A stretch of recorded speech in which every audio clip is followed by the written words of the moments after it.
Prazer é nosso. Leonardo, queria repercutir com você que hoje saiu aquela notícia da China, né, que liberou a importação de alguns lotes de carne bovina que foram certificados antes do embargo, né, que teve a data do dia 4 de setembro. Queria entender um pouquinho como que você avalia a questão dos resultados, perspectivas para esse setor de frigorífico. Você acha que esses embargos acabaram afetando as empresas? Porque até agora a gente tem essa liberação com a data X ali, vamos dizer, né? Antes do embargo. A gente ainda não está liberado realmente ainda para voltar a exportar para a China a partir dessa data de setembro. Mas eu queria que você fizesse uma análise aí desse setor como um todo para a gente, por gentileza. Claro, Paulo. Eu até acho que essa notícia especificamente de China, ela ainda que não seja realmente o embargo continua valendo, então nenhum frigorífico consegue exportar para a China hoje, né? E a gente sabe que até a dinâmica de mercado interno no Brasil segue desafiadora e a China, né, ou as plantas habilitadas da China, realmente estava num momento muito mais favorável do que os outros mercados, né?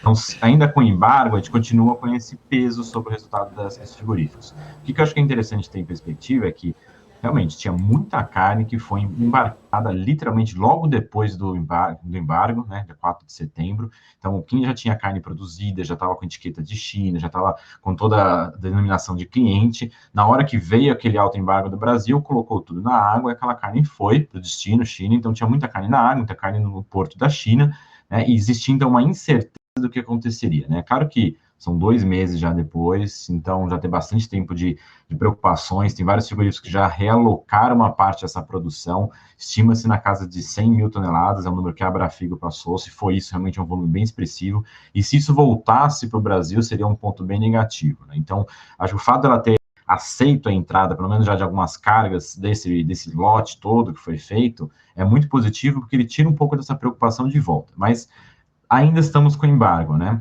Agora, lembrando que o embargo ele foi feito ali no começo de setembro, né? Então, julho foi um mês muito forte de exportação, agosto foi um mês muito forte de exportação, e setembro ainda teve esse finalzinho, assim, que realmente mandou bastante carne para a China. Então, o efeito do embargo China, ele vai estar muito mais presente no quarto trimestre das indústrias do que no terceiro trimestre, tá?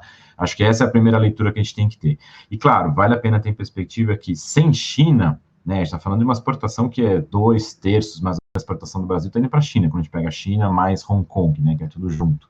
Então, 2/3 da exportação do Brasil está indo para a China. É um volume 70, às vezes 80 mil toneladas por mês, que se não for para a China, ele não consegue ser facilmente realocado em outros mercados. Então, o Brasil vai ter que exportar mais carne para o Chile, vai ter que exportar mais carne para a Europa, para a Rússia, para outros mercados do Oriente Médio, até vender mais no mercado doméstico para tentar realocar, e ainda assim com resultado negativo nesse sentido, tá? China era o mercado que mais pagava pela carne atualmente. Então, realmente, o terceiro trimestre não foi impactado, mas o quarto trimestre aí deve ter um impacto, só que vai ser um impacto, acho que é um ponto interessante, Paula, no resultado dos frigoríficos aqui do Brasil, principalmente, claro, e hoje em dia a diversificação geográfica é um ponto que começa a diferenciar muito, assim, as empresas.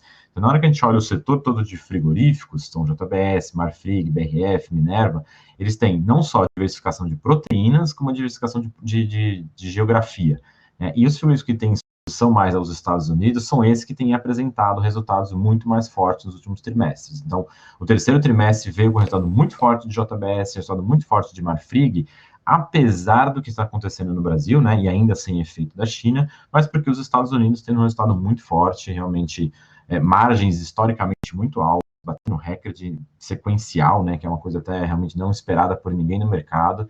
Então, um momento muito favorável para a indústria dos Estados Unidos, principalmente de carne bovina, mas também suína está indo um momento positivo, de frango também um momento muito positivo. Então, diversificação de proteínas nos Estados Unidos e diversificação geográfica com operações nos Estados Unidos tem sido os principais pontos que a gente tem observado, que eles que explicam realmente o porquê da performance muito positiva de JBS e Marfrig, enquanto Minerva e BRF ainda não performaram tão bem assim.